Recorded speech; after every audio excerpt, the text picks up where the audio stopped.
ሰላም ጤና ይስጥልን አድማጭ ተመልካቾቻችን መጋቢት 10 2018 ዓ.ም ዕለታዊ መረጃዎችና ዘገባዎችን ይዤ መጥቻለሁ። መረጃና ዘገባዎችን እየተከታተላችሁ አብራችሁ እንድትቆዩ ነው በአክብሮት የምጋብዛችሁ። በዚህ ሰዓት የተለያዩ መረጃዎችን ወደ እናንተ የማደርስ ይሆናል። ትላንትና 220 ኪሎ ሜትር በላይ በሸፈነ ቀጠና ውጊያ ሲደረግበት የነበረው የደቡብ ጎንደር ቀጠና ዛሬስ ምን ተለዋጭና አዳዲስ መረጃዎች አሉ የሚለውን ዝርዝር መረጃ ወደ እናንተ የማደርስ ይሆናል። ከባህር ዳር መውጫ ሐሙሲት እስከ ጨጭሆ ድረስ በነበረው ውጊያ አጠቃላይ ያለው ሁኔታ የተመለከተ ዝርዝር አሃዛዊ መረጃዎች ወጥተዋል። እነዚህን መረጃዎችና ተዛማጅ መረጃዎችን ከቀጠናው የማደርሳችሁ ይሆናል።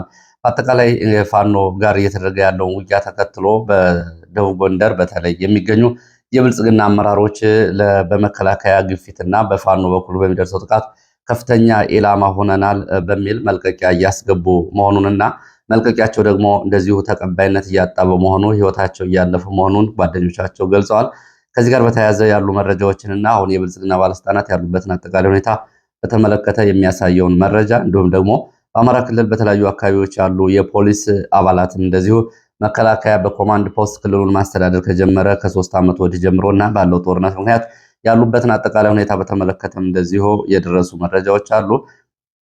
ይህ እንግዲህ በአጠቃላይ በአማራ ክልል የኮማንድ ፖስቱ ተነስቷል ቢባልም አሁንም ቀጠናው ያለው በመከላከያ ኮማንድ ፖስት እና በአፍላ ውጊያ ውስጥ ያለ በመሆኑ ከዚህ ጋር ያሉ መረጃዎችም ወጥተዋል። እነዚህን ጨምሮ የተለያዩ መረጃዎችን አደርሳችኋለሁ።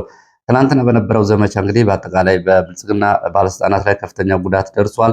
እስካሁን በወጡ መረጃዎች እንግዲህ ከ25 በላይ ከፍተኛ የአካባቢ የብልጽግና ባለስልጣናት የፖለቲካና የጸጥታ ማለት ነው ጉዳት ደርሶባቸዋል። ተይዘው የተወሰዱ አሉ። እንደዚሁም ደግሞ በጦር መሳሪያ በኩል እንደዚሁ ፋኖ ከፍተኛ የሆነ ቁጥር ያለው የነፍስ ወከፍ መሳሪያ የቡድን መሳሪያ እንዲሁም ደግሞ ወደ ግማሽ ሚሊዮን የሚጠጋ ተተኳሽ ወታደራዊ ተሽከርካሪዎችን ማግኘቱና ይህም በቀጠናው ካለው ቀጣይ ዘመቻ አንጻር እንግዲህ የራሱን አስተዋጽኦ ለፋኖ የሚኖረው መሆኑን ነው የወጡ መረጃዎች የሚያሳዩት። እነዚህም በዝርዝር ከአካባቢው የማደርሳችሁ ይሆናል። እናንተ እየተከታተላችሁ አብራችሁ እንድትቆዩ ነው በአክብሮት የምጋብዛችሁ። እንግዲህ ከዚህ ጋር በተያያዘ አሁን ሁኔታዎቹ እየተለዋወጡ ይመስላል። የብልጽግና ባለስልጣናት በተለይ በዚህ በደቡብ ጎንደር ቀጠና እየተደረጉ ያሉ ውጊያዎችን በተመለከተ አንዳንድ ውጫዊ ፍረጃዎችን ሲያደርጉ ይታያል። ዘመቻዎቹ ግን በአካባቢ በሚገኙ ፋኖዎች እየተደረጉ ያሉ መሆናቸው ነው መረጃዎቹም የሚያሳዩት። ጉዳዩን አሳልፎ ወደ ኤርትራም ወደ ትግራይም የመውሰድ ጉዳዮች ይታያሉ። ጉዳዩ ግን ከዚህ ያለፈ ነው። በአካባቢው እንግዲህ ጠንካራ የፋኖ ቀጠናዎች ከሚባሉት የአማራ ክልል አካባቢዎች አንዱ ደቡብ ጎንደር ነው። እንግዲህ ይህም ይፋዊ ጦርነት ሲጀመር ደብረ ታቦር ነው በይፋ የተጀመረው። ከዛ በፊት የነበሩ ወደ ላሊበላ፣ ቆቦ እንዲሁም ደግሞ መንዝ አካባቢ ትንንሽ ሙከራዎች ቢኖሩም በይፋ ሐምሌ 22 2015 ዓ.ም ደብረ ታቦር ከተማን የዞን ትልቅ ከተማ መቆጣጠር መጀመሪያ ፋኖ ዘመቻ የጀመረው። ከዚህ ጋር በተያያዘ በወቅቱ እንግዲህ ከነበሩት ፋኖዎች መካከል ፋኖ ከፍ ያለው ደሴ በ40 ተሽከርካሪ ነው እንግዲህ ከ120 ኪሎ ሜትር በላይ ኃይል መርተው ዞኑን የተቆጣጠሩት። በወቅቱ የነበሩ ፋኖዎች ነው ባንተም ወደ ቀጠናው ከጎንደር ከተመለሱ በኋላ በፋኖ ቀጠናዎች ውስጥ ጠንካራ የሚባለው ነው። እስካሁን ድረስ በፋኖ መሪዎች እንኳ ትልልቅ የፋኖ መሪዎች የወደቁበት እንዲሁም ደግሞ በብልጽግና ባለስልጣናት በኩልም የክልሉ ባለስልጣናትን ጨምሮ ከፍተኛ ቁጥር ያላቸው ወታደራዊ አዛዦች ባለስልጣናት እንደዚሁ ጉዳት ያስተናገዱበት ቀጠና ይሄ ነው። ባለፈው ታይቶ በማይታወቅ ሁኔታ በኢትዮጵያ ታሪክ ከፍተኛ የሆነ የአየር ድብደባ በተለይ የሰው አልባ አውሮፕላን ድብደባ የድሮን ድብደባ የተፈጸመው እንደዚሁ በደብረ ታቦር ከተማ ነው። ይህ እንግዲህ በአካባቢ ያለውን አጠቃላይ የፋኖን ጥንካሬ የሚያሳይ ሲሆን ከዚህ ጋር በተያያዘ የሚነሱ የተለያዩ ፖለቲካዊ ጉዳዮችም አሉ። ይህ በእንዲህ እንዳለ እንግዲህ አሁን አጠቃላይ በዞኑ ውስጥ ከሚገኙ ወረዳዎች ውስጥ ከ22 ወረዳና ከተሞች ውስጥ እስካሁን 17 ገደማ የሚሆኑት በፋኖ እጅ ናቸው። በዚህ ቀጠና ምርጫ ለማድረግ በሚል ከደብረ ታቦር የተለያየ ዝግጅት ሲያደርግ የነበረው መከላከያና እንዲሁም ደግሞ ሚሊሻ አድማ ብተና የብልጽግና ባለስልጣናት ናቸው እንግዲህ ከባህር ዳርም ከደብረ ታቦርም ወደ አካባቢያችን እንቀሳቀሳለን በሚል ትናንት በነበረው ዘመቻ ከፍተኛ ጉዳት ያስተናገዱት። እንግዲህ ይህንን በተመለከተ እንግዲህ በተለይ ከባህር ዳር በቅርብ ርቀት በሚገኘው የደቡብ ጎንደር አካባቢዎች እንዲሁም ደግሞ በደብረ ታቦር ዙሪያ በሚገኙ የዞኑ አካባቢዎች ላይ ያለው ሁኔታ በሁለቱ ትልልቅ ከተሞች እንዲሁም ደግሞ በክልሉ ብልጽግናና ፖለቲካዊ መዋቅር ላይ እየፈጠረ ያለው ጉዳይ በቀላሉ የሚታይ አይደለም። ከሌሎች አካባቢዎች አንጻር ስታይ እንግዲህ ባህር ዳር ለቅርብ ከሆኑ ዞኖች መካከል አንዱ ደቡብ ጎንደር ነው።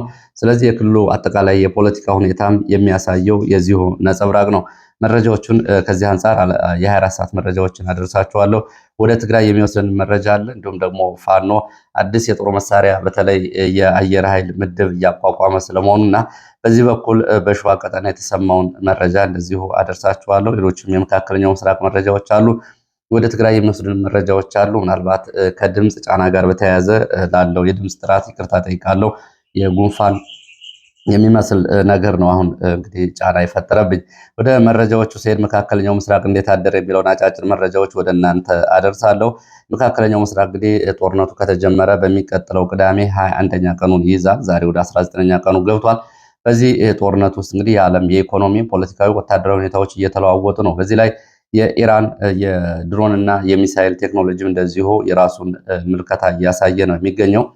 በጦር መሳሪያና በወታደራዊ ኃይል የዓለማችን ቁንጮ የሆኑት እስራኤልና አሜሪካ በጋራ የከፈቱት ዘመቻ በተለይ አሁን ኢኮኖሚያዊ ጫናው የዓለም ዳፋ ሆኗል። ከዚህ ጋር በተያያዘ በርካታ የዓለም ሀገራት በነዳጅ እጥረትና በተፈጥሮ ጋዝ እጥረት ምክንያት የከተሞቻቸውን የትራንስፖርት እንቅስቃሴ ገድበዋል። በከተሞቻቸው የሰራተኞች እረፍት እንዲሁም ደግሞ የእንቅስቃሴ ገደቦችን እያደረጉ ይገኛሉ። ለ90 ቀናት የነዳጅ መጠባበቂያ ክምችታቸው የተሟጠጠባቸው የዓለማችን ሀገራት በጉዳዩ ላይ ቀውስ ውስጥ ገብተዋል። ይህ የኢራን ጦርነት ያመጣው ጣጣ ነው። በኢራን በሆርሙዝ ሰርጥ በኩል ወደ ዓለማችን የሚቀርበው የነዳጅ የተፈጥሮ ጋዝ መስመር በመዘጋቱን ተከትሎ ዓለም ችግር ውስጥ ወድቃለች። ይሄ የጦርነቱ ቀጥታ ውጤት ሲሆን አሁን ደግሞ ባለፉት 24 ሰዓታት ከተሰሙ መረጃዎች መካከል በኢራን ከትላንትና የእስራኤል አየር ኃይል በፈጸመው ጥቃት የኢራን ትልቁ የተፈጥሮ ጋዝ ማቀነባበሪያና እንዲሁም ደግሞ ማምረቻ ማከፋፈያ ማዕከል ተመቷል። ይህንን ተከትሎ ኢራን ቀይ መስመር ታልፏል በሚል በመካከለኛው ምስራቅ የኢነርጂ ማዕከላት ላይ ጥቃት ከፍታለች። በኳታር በሳውዲ አረቢያ እና በአረብ ኤሚሬትስ የነዳጅና የተፈጥሮ ጋዝ ማዕከላት ላይ ይሄ ጉዳዩን አባብሶታል። በዚህ በ24 ሰዓት ከዚህ ጋር በተያያዘ ነዳጅ በርሜል ጭማሪ አሳይቶ ነው ያደረው። ይሄ ኢኮኖሚያዊ ቀውሱ ሲሆን አሜሪካ እስካሁን ድረስ በ21 ቀናት እስከ 30 ቢሊዮን የሚጠጋ ዶላር ለዚህ ጦርነት ወጪ አድርጋለች። እስራኤልም እንደዚሁ ከፍተኛ ገንዘብ አውጥታለች። እስራኤል ለመከላከያ በጀቷ ተጨማሪ 10.8 ቢሊዮን ዶላር ተጨማሪ በጀት ሽግሽግ አድርጋለች። በኢራን በኩል የደረሰው የኢኮኖሚ ቀውስ ባይታወቅም ትልልቅ መሰረተ ልማቶቿ፣ አውሮፕላን ማረፊያዎቿ፣ የባህር ኃይሏ፣ የአየር ኃይሏ፣ የሚሳይል ማዕከላቶቿ እና ትልልቅ ከተሞቿ የነዳጅና የኢነርጂ ማዕከላቶቿ ወድመዋል። ትልቅ ወጪ ወጣባቸው የኒውክሌር ጣቢያዎች ጭምር እየወደሙ ነው የሚገኙት። ኢራን ደግሞ በተቃራኒው ወጪን በቀነሰ መንገድ እንደዚሁ አጸፋዊ ምላሽ እየሰጠች ነው የምትገኘው። ይህ እንግዲህ ያለው አጠቃላይ ኢኮኖሚያዊና ዓለም አቀፋዊ ሁኔታው ነው። የኒውክሌር ፍንዳታ ሊከሰት ይችላል በሚል የተባበሩት መንግስታት ድርጅት ሀሳብ ውስጥ መግባቱን ገልጿል። የተባበሩት መንግስታት ድርጅት አሳሳቢ ዓለም አቀፍ ጫና ሊፈጥር የሚችል የኒውክሌር ፍንዳታ ሊመጣ ይችላል በመካከለኛው ምስራቅ የፈለገውን ያክል ዓለም ቢዘጋጅ ይህንን ኒውክሌር ሊቆጣጠረው አይችልም ከፈነዳ ነው እያለ ያለው። ይሄ ስጋቴ ነው ብሏል። አሜሪካ ለዓለም አቀፍ ዲፕሎማቶቿና ለዓለም አቀፍ የአሜሪካ ባለስልጣናት የዓለም አቀፍ የደህንነት ማስጠንቀቂያ አስተላልፋለች። ግሎባል ሴኪዩሪቲ አለርት በሚል አሜሪካ ይህንን ያስተላለፈችው በሁለቱ ቁልፍ ባለስልጣኖቿ አካባቢ የማን እንደሆኑ ያልታወቁ ድሮኖች መገኘታቸውን ተከትሎ ነው። የአሜሪካው የውጭ ጉዳይ ሚኒስተር ማርኮ ሮቢዮ እንዲሁም ደግሞ የአሜሪካ የፔንታጎን መከላከያ ዋና አዛዥ ታማጆር ፔት ሄግሴት በእነሱ መኖሪያ የጦር ሰፈር አካባቢ ማንነታቸው ያልታወቁ ድሮኖች መገኘታቸውን ተከትሎ አሜሪካ በዓለም አቀፍ ደረጃ ላሉ ተቋማትና ባለስልጣናት ጥብቅ የደህንነት ማሳሰቢያ አስተላልፋለች። አሜሪካ የመጀመሪያውን የሃይፐርሶኒክ ሚሳይል ወደ ኢራን ለግዳጅ ታስገባ እንደሆነና የሙከራ ዝግጅቶችን ማጠናቀቁን እንደዚሁ ፔንታጎን ገልጿል። የዩክሬኑ ፕሬዝዳንት ዘለንስኪ በኢራን ጦርነት አለመግባባት ውስጥ የገቡት የቀድሞቹ ሁለት ወዳጅ አገራት አሜሪካና እንግሊዝ ተነጋግረው ችግራቸውን ይፍቱ ብለዋል። እንግዲህ በኢራን ጦርነት ምክንያት ሁለቱ የተለያየ አቋም ይዘዋል። ትራምፕም እንግሊዝን እየወረፉ ነው የሚገኙት። እንግሊዞችም እንደዚሁ በዚህ ጦርነት ላይ ዲፕሎማሲ ይቅደም፣ የተገደን ወደ ሆርሙዝ ቀጠና የምንገባበት ጉዳይ የለም እያሉ ነው የሚገኙት። ትራምፕ ኢራን በኳታር ላይ የፈጸመችውን ጥቃት ተከትሎ በተለይ ራስ ላፋን ተብሎ የሚጠራውን የተፈጥሮ ጋዝ ማፈንዳቷን ተከትሎ በኢራን ላይ ቀጣይ ዓለም አይቶት የማያውቀው የሚሳኤል ማዕበል እናወርድባታለን፣ ይህንን ቅጣት ኢራን ትጠብቅ ሲሉ ማስፈራሪያና ዛቻ አሰምተዋል። ለውድድር አውስትራሊያ የነበሩት ለእግር ኳስ ውድድር የኢራን የሴት እግር ኳስ ቡድን አባላት አውስትራሊያ 4 ዙር የጥገኝነት ጥያቄ ብታቀርብላቸውም ውድቅ አድርገው ሁሉም ወደ ሀገራቸው ጉዞ መጀመራቸው የዓለም መነጋገሪያ ሆኗል። እንግዲህ ሀገራቸው በጦርነት ውስጥ ነው ያለችው። እነሱ አውስትራሊያ ለእግር ኳስ ውድድር ሄደው ነበረ። ስድስቱ አውስትራሊያ መንግስት ራሳችሁን እዚህ አቆዩ በሚል እንግዲህ ሌላ ጊዜ ዜጎች ናቸው ጥያቄ የሚያቀርቡት። ለነሱ ግን የአውስትራሊያ መንግስት እንደ ትልቅ የምዕራባውያን ዲፕሎማሲ ይዞ ጥገኝነት እንሰጣችኋለን ተቀመጡ ብሏቸው ነበረ። የእናንተን ጥገኝነት አንፈልግም፣ ሀገራችን ገብተን እንሞታለን በሚል ጉዞ ጀምረዋል። ከዚህ በፊት 6ቱ ጥገኝነት ጠይቀው ነበር። አሁን እነሱም ሀሳባቸውን ለውጠው ወደ ኢራን ጉዞ መጀመራቸው ነው የታወቀው። የኢራን አየር ኃይል በእስራኤል ወሳኝ እርምጃ እንወስዳለን ብለዋል። እንግዲህ ባለስልጣናቶቹ መገደሉን ተከትሎ ነው አሜሪካ ከባድ የምድር ደርማሽ ወይም ደግሞ ምሽግ ደርማሽ የተባሉትን ቦምቦች በኢራን የተመረጡ ኢላማዎች ላይ እያራገፈች ነው ሌሊቱን እያደረችው። ጉዳቱ እየተጣራ ነው። እንደዚሁም ደግሞ ራሷ ኢራን ደግሞ የ64ኛው የማዕበል ዘመቻ ባለችው ዘመቻ ሳውዲ አረቢያን፣ ዩናይትድ አረብ ኤሚሬትስን፣ ኳታር የሚገኙ የነዳጅ ማዕከላትን ቀጥላ እንደምትመታ ነው የገለጸችው። 64ኛው የሚሳይል ማዕበል በሚለው ዘመቻ የኢራን ደህንነት ሹም አሊ ላርጀኒ መገደላቸው እንግዲህ በኢራን በኩል ከፍተኛ ቁጣ ቀስቅሷል። ኢራንንም ቁልፍ ሰዎች አሳጥቷታል። የእሳቸውን የአስከሬን ሽኝት በተመለከተ ታይቶ የማይታወቅ የኢራን ሕዝብ በአደባባይ ወጥቶ አስከሬን ሸኝቷል። ቁጣውንም አሰምቷል። የኢራንን ቁጣ ጉዳዩ እያባባሰው እንደሆነ ነው የተዘገበው። ሌላው የኢራን የደህንነት ሹም እንደዚሁ ሌላው ደግሞ ዛሬ እንደዚሁ ጥቃት ተፈጽሞባቸዋል ተብሏል። ስማቸውና ኃላፊነታቸውን ገና የእስራኤል አየር ኃይል ይፋ አላደረገም። ከዚህ ጋር በተያያዘ እንደዚሁ ሌሎች ሚዲያዎች ይዘዋቸው ከወጡ ዘገባዎች መካከል የኢራን የፖሊስ ኮማንደር ለሞሳድ ሰዎች ስልክ ደውሎ ሲማጸን ህይወታችን አትርፉ ይህን ስርዓት እንጣል ሲል እንደዚሁ የወጣ ድምፅ ቅጅም እንደዚሁ እነ ኒውዮርክ ታይምስ ይዘው ወጥተዋል። በአዲስ አበባም እንደዚሁ የውጭ ጉዳይ ሚኒስትር ዴታ አምባሳደር አደራ የኢራንና የኢራቅን አምባሳደሮች በየተራ በጽህፈት ቤታቸው አግኝተው አነጋግረዋል። እንግዲህ እነዚህ ከዲፕሎማሲ መረጃዎች መካከል ይገኙበታል። ሌላው መረጃችን እንደዚሁ ወደ ችሎት መረጃ የሚወስደን ነው። እንግዲህ በአዲስ አበባ በተለያየ እስር ቤት የሚገኙ በርካታ የአማራ ወጣቶች፣ ፖለቲከኞች፣ የህሊናና የፖለቲካ እስረኞች ይገኛሉ። የችሎት ውሎን በተመለከተ እነ እስራኤል መስፍን ባለፈው አፋር ተይዞ የአፋድ የአመራር የነበረ ማለት ነው በአቃቢ ህግ ምስክሮች ድምፅ ቅጅ አልደረሳቸውም በመባሉ ለመጋቢት 17 2018 ተለዋጭ ቀጠሮ ተሰጥቶበታል። እነ ነብዩ ሸዋመነ ደግሞ ለፋኖ የጦር መሳሪያ ሊያቀርቡ በሚል በቁጥጥር ስር ውለው ጠበቆቹ በጠየቁት የጊዜ ቀጠሮ መሰረት ለመጋቢት 15 እንደዚሁ ችሎቱ ተለዋጭ ቀጠሮ ሰጥቷል። እነ ይገረም አማራ የክስ መቃወሚያ ለማቅረብ ለመጋቢት 28 2018 ተለዋጭ ቀጠሮ ሰጥቷል። ሌላው እንደዚሁ እነ የኢንሳ ሰራተኞች የሆኑት እነ ሙሉነህ አይተንፍሱም እንደዚሁ ፍርድ ቤት ቀርበው ነበረ።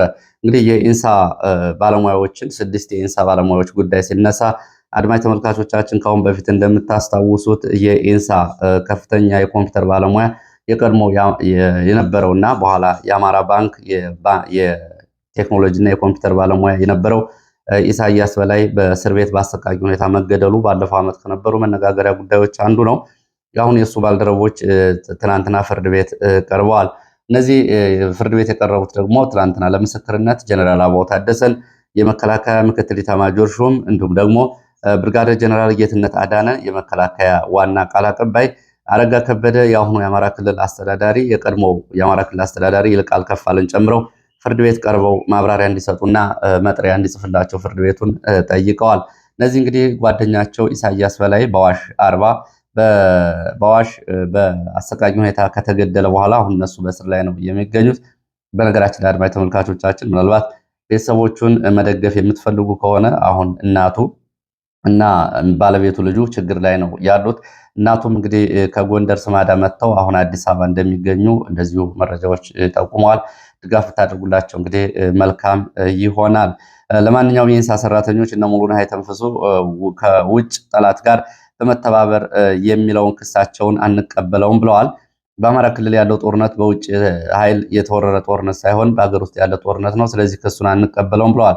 ይሄ ጦርነት ምን እንደሚመስልና የጦርነቱ ሁኔታ በተመለከተ ጀነራል አበባው ታደሰ፣ ብርጋዴር ጀነራል ጌትነት አዳነ፣ አረጋ ከበደና ይልቃል ከፋለ ቀርበው እንዲያስረዱ ፍርድ ቤት መጥሪያ እንዲጽፍላቸው ጠይቀዋል። ተከሳሾቹ ቀጠሮም ለሰኔ 2 2018 ዓ.ም እንደዚሁ ተለዋጭ ቀጠሮ ሰጥቷል። በዚህ የክስ መዝገብ ላይ እንግዲህ በምርመራ ላይ ህይወቱ ያለፈው ኢሳያስ በላይ ጓደኞች ናቸው። እነዚህ አሁን በኢንሳ መረጃ አሰራጭታችኋል፣ መረጃ ወጥታችኋል በሚል ተጠርጥረው አሁን ስር ላይ የሚገኙትና ፍርድ ቤት የቀረቡት። ወደ ሌሎች መረጃዎች ስንሄድ ወደ ትግራይ የሚወስደን መረጃ ነው የሚያስከትለው። በትግራይ ያለው ወታደራዊ ዝግጅት፣ የሎጂስቲክ ማሰባሰብ እና እንዲሁም ደግሞ ፖለቲካዊ ሽኩቻ አሁን እንግዲህ ትኩረት ከሳቡ አጀንዳዎች መካከል አንዱ ነው። ህወሓት የጦር መሳሪያ ማጓጓዝና ወታደራዊ ዝግጅቱን አጠናክሮ መቀጠሉን በ24 ሰዓት የወጡ መረጃዎች ያሳያሉ። ከኤርትራ በኩል በሸራ የተሸፈኑ የጭነት መኪናዎች አሁንም ወደ ኢትዮጵያ ትግራይ እየገቡ ነው የሚገኙት። ተሽከርካሪዎቹ መነሻቸውን ከኤርትራ በማድረግ መዳረሻቸውን በተለያዩ የትግራይ አካባቢዎች አድርገዋል። አንዳንዶቹ መቀሌ፣ አንዳንዶቹ ደቡባዊ ትግራይ ወደሚባለው ቀጠና፣ አንዳንዶቹ ቆላ ተንቤን፣ አንዳንዶቹ ደግሞ ወደ ሽሬ ቀጠና ያደረጉ ተሽከርካሪዎች አዲግራት ሲደርሱ ይህንን እንደዚሁ የተለያዩ መስመሮችን ይከተላሉ ነው የተባለው። እንግዲህ ወደ ኢትዮጵያ የትግራይ እየገቡ ያሉት በሸራ የተሸፈኑ ተሽከርካሪዎች የጫኑት ጭነት የጦር መሳሪያ ነው ብለው እንደሚያምኑ የዓይን እማኞች መግለጻቸው ነው እንግዲህ ካሁን በፊትም በወጡ ዘገባዎች የተረጋገጠው። የገንዘብና ሬሽን ድጋፍን በተመለከተው ሁሉም ነጋዴዎች የተጣለባቸውን የትርፍ ክፍያቸው ላይ ለትግራይ ዘመቻ ህልውና በሚል በሚቀጥሉት 3 ሳምንታት ሁሉም ለመክት ዘመቻ በተከፈተው የአንበሳ ባንክ የባንክ አካውንት ገቢ እንዲያደርጉ ህወሓት ለነጋዴዎቹ እንደዚሁ በአደረጃጀቱ በኩል ትዕዛዝ አስተላልፏል።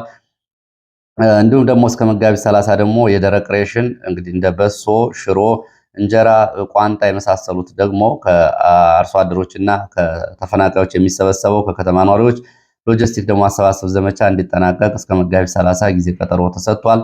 ወታደራዊ ስልጠናን በተመለከተ በተመረጡ ቀጠናዎች እንደ ቆላ ተንቤን፣ ደደቢት፣ አዴት እንደ አባጉና ባሉ አካባቢዎች በተለይ በጀዋ፣ ማረን፣ ጎሮሮ፣ አዲሃ፣ ገለን በዲያ በተባሉ አካባቢዎች እንደዚሁ በተለያዩ ካምፖች የተበታተነ የአጭር ጊዜ ወታደራዊ ስልጠና ተጀምሯል ነው የተባለው። ከየቦታው ታፍሰው ለመጡና ለቀድሞ የህወሓት ተመላሾች የአንድ ወር ስልጠና በእነዚህ አካባቢዎች ተጀምሯል ነው የተባለው። ስልጠናው የድሮን ጥቃትን ለመከላከል ይህንን ግምት ውስጥ ያስገባ በጥንቃቄ እየተደረገ ያለ ስልጠና እንደሆነ ከአካባቢ የወጡ መረጃዎች ያሳያሉ። በአንዳንድ የትግራይ አካባቢዎች በተለይ ምስራቃዊ ዞን ተብሎ የሚጠራውና በማይጨው ቀጠና ወታደራዊ ምልመላውና የሎጂስቲክ ማሰባሰቡ ተቀባይነት አላገኘም ተብሏል። እንግዲህ አካባቢ የነጌታቸው ረዳ ጠንካራ ይዞታ የሚባለው ነው። አሁን አብዛኛው የስምረት ፓርቲ የፖለቲካ አመራሮች እና ወታደራዊ አመራሮቹ እንደዚሁ የስምረት ትይዩ የሆነው የትግራይ ሰላም ኃይል አብዛኞቹ ከእንደርታና ከነዚህ ማይጨው ቀጠናዎች እየወጡ ናቸው። በእነዚህ አካባቢዎች ህዝቡም እንደዚሁ አሁን ህወሓት ለሚያቀርበው ወታደራዊ ምልመላና ሎጂስቲክ ማሰባሰብ ድጋፍ በቂ ምላሽ እየሰጠ አይደለም ተብሏል። በዚህ ምክንያት የባንዳ ከሃዲ የተባሉት ሰዎች በቁጥጥር ስር እንዲውሉና የጅምላ ስርዓት ተግባራዊ እንዲሆንባቸው ትዕዛዝ ተላልፏል። በጸጥታ አባላትና እንደዚሁ ደግሞ ፖለቲከኞች የመልሶ ዘመቻ የክተት ጥሪውን ቀድመው ያልተቀበሉ እነዚህ ይታሰራሉ ተብሏል። ሎጂስቲክ ማሰባሰቡን በተመለከተ አንከፍልም ያሉትና ይህንን አላስፈጸሙ የተባሉ አመራሮች በቁጥጥር ስር ውለዋል። እስካሁን ድረስ ባለው ሁኔታ ከ260 በላይ የቀድሞ ተመላሾች በዚህ ቀጠና ለስብሰባ ተጠርተው የትግራይን ታጣቂ እንዲቀላቀሉና የክተት ጥሪውን እንዲቀበሉ ቢባሉም እነዚህ ውስጥ 12ቱ ብቻ ፈቃደኛ ሲሆኑ ሌሎቹ ጠፍተዋል ነው የተባለው። 13 የወረዳና የቀበሌ አመራሮች በዚህ በምስራቃዊ ዞንና ማይጨው ቀጠና እንደዚሁ በቁጥጥር ስር ውለዋል፣ ታስረዋል። ቀደም ብሎ የታሰሩትን ካህናትና ቀሳውስትን ሳይጨምር። ሌላው የኢትዮጵያና የኤርትራ ድንበር አካባቢ ያለው ቁጥጥር ላልቷል የሚል መረጃ ነው ያለው። በኢትዮጵያና ኤርትራ ድንበር አካባቢ ቀድሞ የነበረው ቁጥጥር አሁን ላልቷል ብለዋል። እንደ መረጃ ምንጮቹ ከሆነ ቀድሞ ወደ ኤርትራ የሚወጡ ሸቀጦችም ከኤርትራ የሚገቡ እንቅስቃሴዎችም ቁጥጥር ይደረግባቸው ነበረ። አሁን ቁጥጥሩ ላልቷል ነው ያሉት። ከዚህ ጋር በተያያዘ እንግዲህ በድንበር አካባቢ ያለው ሁኔታ የላላ መሆኑን የሚገልጹ የመረጃ ምንጮች እንደ ወትሮው ፍተሻዎች የሉም፣ እንዲሁም ደግሞ ጥብቅ ቁጥጥር የለም ብለዋል። እስራትና ማስፈራሪያን በተመለከተ የጀኔራል ታደሰ ወረደ ደጋፊ ሆነው ለሌላ አንጃ ይፈጥራሉ የተባሉት በተለያዩ ዘዴዎች ክትትል እንዲደረግባቸው እንዳስፈላጊነቱ የጠላት ተላላኪ ባንዳ ከሃዲ በሚል እና በሙስና እና የጦር መሳሪያ ኮንትሮባንድ በተለያዩ ወንጀሎች እየተጠረጠሩ እንዲያዙ ይሄ ክስ እንዲቀርብባቸው በካውንስሉ ስትራቴጂክ አመራር በነ ደብረጽዮን በኩል አቅጣጫ ተሰጥቷል ነው የተባለው። ከዚህ ጋር በተያያዘ እንደዚሁ የህወሓት የማህበራዊ ሚዲያና የቀድሞዋ የማዕከላዊ ወንጀል ምርመራ እና በማዕከላዊ አስነዋሪ ድርጊቶቿ የምትታወቀው ብዙዎቻችሁ ይህንን በመንግስት ሚዲያዎች ጭምር በወቅቱ ለውጡ በተባለበት ጊዜ ቀርቦ ስለነበር ታውቋታላችሁ። ሰናይት መብራቱ ትላንትና በቁጥጥር ስር ውላለች። ሰናይት ማዕከላዊ በነበረው ሁኔታ እንግዲህ በቃላት ለመናገር እንኳ የሚያስቸግሩ አስነዋሪ ድርጊቶችን በተለይ ጾታዊ ትንኮሳዎችን በወንድ እስረኞች ላይ እንግዲህ ከሽንት ጀምሮ የተለያዩ ተግባራትን ታደርግ እንደነበር በወቅቱ ሲዘገብ ነበረ። አሁን ወደ መቀሌ ከሄደች በኋላ ስራ በዛው የጊዜያዊ አስተዳደር ውስጥ ከፍተኛ ባለሙያ በከፍተኛ ተሿሚ ሆና ነው እየሰራች ያለችው። ወደ ግንባር መረጃዎች ስመለስ ወደ ደቡብ ጎንደር የሚወስድን መረጃ የማስከትለው ደቡብ ጎንደር ላለፉት 3 ዓመታት በተከታታይ ከባድ ውጊያዎች ከሚደረግባቸው ቀጠናዎች አንዱና ቀዳሚ በሆነው በዚህ ዞን ትላንትና መጋቢት 9 2018 ከባህር ዳር አቅራቢያ እስከ ጨጮሆ ድረስ 220 ኪሎ ሜትር በሚሸፍነው ርቀት ውጊያዎች ሲደረጉ ውለዋል። በውጊያው 20 የሚደርሱ የብልጽግና ሹማምንት ከ16 በላይ የፖሊስና የአድማ ብተና አዛዦች በቁጥር ያልታወቀ የሚሊሻና የአድማ ብተና ኃይል እንዲሁም ደግሞ የፖሊስ እና የፓራ ኮማንዶ ኃይል ሙትና ቁስለኛ ስለመሆኑ የወጡ መረጃዎች ያሳያሉ። ንፋስ መውጫ ከተማ ከንቲባውን ጨምሮ የአድማ ብተና አዛዥ የደህንነት ኃላፊውን ጨምሮ 16 የከተማው ባለስልጣናት እንደዚሁ በፋኖ ተይዘው ተወስደዋል። አንዳንዶቹ እንደዚሁ በነበረው ውጊያ ላይ እንደዚሁ ህይወታቸው ያለፈ መኖሩም ነው የተገለጸው። እንግዲህ ከ16 በላይ የሚሆኑ ከንፋስ መውጫ እንዲሁም ደግሞ ቁጥራቸው ያልታወቀ ከሐሙሲት ደራ አካባቢ እንደዚሁ ጉዳት አስተናግደዋል ተብሏል። ንፋስ መውጫ ከነበረው አድማ ብተና እና ከነበረው አጠቃላይ መሳሪያ ውስጥ 5 ድሽቃዎች፣ ከ400 በላይ የነፍስ ወከፍ መሳሪያዎች፣ ከ19 በላይ ብሬን እንዲሁም ደግሞ ከ12 በላይ ስናይፐር፣ 13 ሬዲዮ መገናኛዎችን ጨምሮ ግማሽ ሚሊዮን ተተኳሽ እና እንዲሁም ደግሞ ወታደራዊ አልባሳት እንዲሁም ፈንጅና ቦምቦች፣ ሙሉ የጥይት ዲፖዎች እና 7 ተሽከርካሪዎች ከ116 በላይ ምርኮኞች በፋኖ እጅ መግባታቸውን መረጃዎቹ ገልጸዋል። ፋኖ የማረከው መሳሪያ፣ ተሽከርካሪ፣ የፖለቲካና የጸጥታ አባላትን የአድማ ብተና አባላትን ይዞ ከተማውን ለቆ ወጥቷል። ንፋስ መውጫ ከተማ አመሻሹን ከደብረ ታቦር የተንቀሳቀሰ መከላከያ ገብቷል። በዚህም እንግዲህ ባለው በአስቸጋሪ ሁኔታ ውስጥና ያለውን ሁኔታ በከተማ ውስጥ ትናንት በነበረው ውጊያ የደረሰውን ጉዳትና ድባቡን ለማጣራት አስቸጋሪ እንደሆነባቸውና ዛሬም በስጋት ምክንያት ከቤት እንዳልወጡ ነው የከተማው ነዋሪዎች ለኢትዮ ፎከስ እየገለጹት። በዚህ ሰዓት በጨጭሆ መውጫ ከንፋስ መውጫ ወደ ጨጭሆ መውጫ አምባ ማርያም አካባቢ መከላከያ የዙ 23 ድብደባ እያደረገ እንደሆነ ድምፁን ሰምተናል። ከጋሸና ወደ መቄት እንደዚሁ ወደ ጨጭሆ ፍላቄት አቅራቢያ እንደዚሁ ወደ አግሪት አካባቢ እንደዚሁ የከባድ መሳሪያ ተኩስ ይሰማል።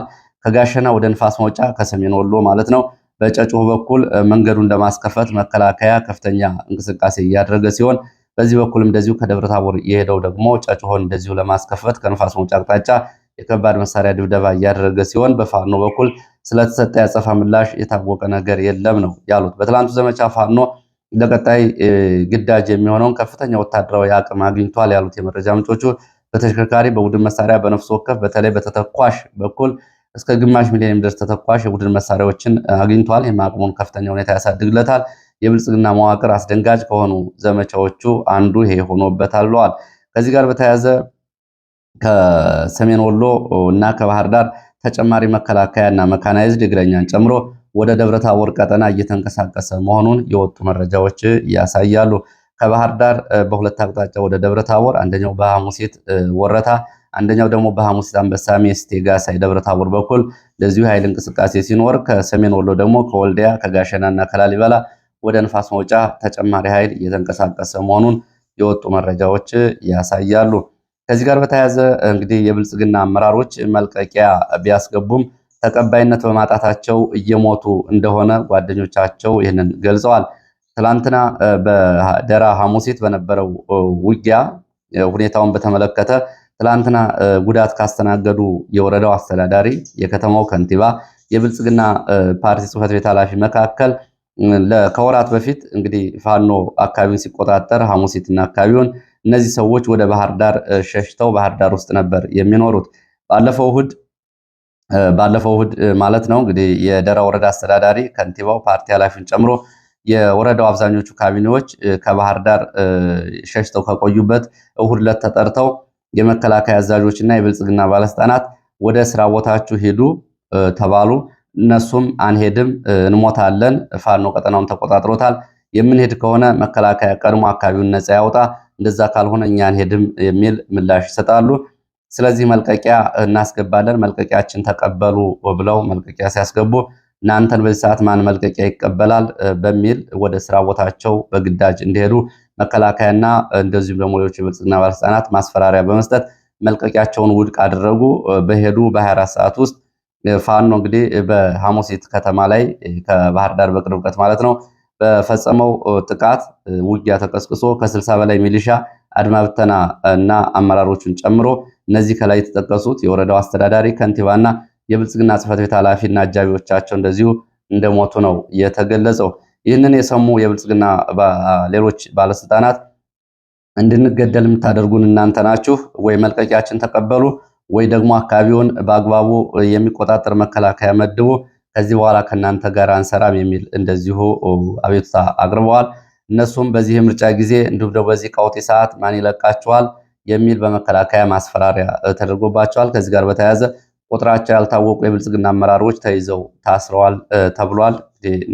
በተመለከተ ባህር ዳር የብልጽግና ባለስልጣናት ተይዘው ታስረዋል። ከእብናት እንዲሁም ደግሞ ከሐሙሲትና ከደራ እንዲሁም ደግሞ ከነዚህ አካባቢዎች ሸሽተው ወደ ባህር ዳር የገቡ የብልጽግና ባለስልጣናት ታስረዋል የሚል መረጃ አለ።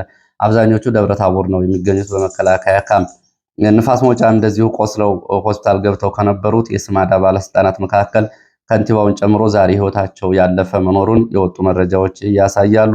ሌላው በአማራ ክልል በመከላከያ አዛዦች ለ2 ዓመታት ያለምንም ፍርድ ቤት ትዕዛዝ እንዲሁም ደግሞ ፍርድ ቤት ሳይቀርቡ ታስረው የቆዩ እስረኞች ጎንደር፣ ባህር ዳር፣ ደብረታቦር፣ ደሴ፣ ኮምቦልቻ፣ ደብረ ብርሃን ባሉ ከተሞች በሰብአዊ መብት ድርጅቶች ተጎብኝተዋል። የተወሰኑት እንዲለቀቁ መደረጉን የሰብአዊ መብት ድርጅት የመረጃ ምንጮች ገልጸዋል። የፖሊስ አባላትን በተመለከተም በእነዚህ በተንቀሳቀሱባቸው ቀጠናዎች በአማራ ክልል የሚገኙ የፖሊስ አባላት ሁኔታው ከአቅማቸው በላይ መሆኑንና የፖሊስ አባላት እንዲሁም ደግሞ የፖሊስ አዛዦች በመከላከያ አዛዦች ድብደባ፣ እስራት እንዲሁም ደግሞ ጫና እንደሚፈጸምባቸው ይህንን ገልጸዋል። ሌላው መረጃችን ወደ ሸዋ የሚወስደን መረጃ ነው። ወደ ሸዋ የሚወስደን መረጃ ደግሞ ፋኖ እንግዲህ አሁን ዓለም ከደረሰባቸው የጦር መሳሪያዎች መካከል አንዱ የአየር ኃይል ነው።